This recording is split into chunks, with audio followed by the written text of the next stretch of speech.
ये 5 वापस आ गए।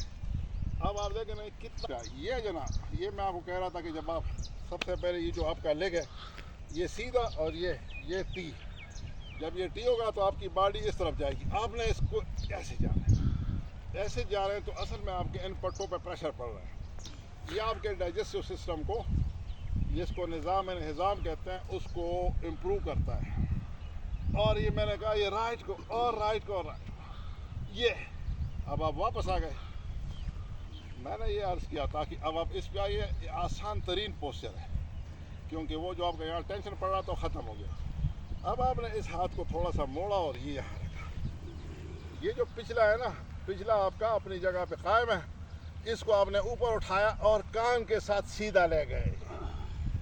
अब क्या है, अब आपके जो गैस वाले निज़ाम है, यकीन करें आपको बेनिफिट मिल रहा है यहाँ से, क्योंकि इसने आपके पेट के पट्टों को और आपकी जो कमर के पट्टे हैं उसको खींचा हुआ है। जितना आगे खींचेंगे 1 2 3 4 5 पे आपने ये उठाया, दिल से करें 6 7 8 9 और 10 पे ऊपर, ये लेकर अपनी जगह पे कायम है ऊपर, और आप पीछे जा रहे हैं 1 2 3 4 और 5 पे आप वापस आ गए। अपने दोनों हाथ यहाँ रखे, पिछले लेग को उठा के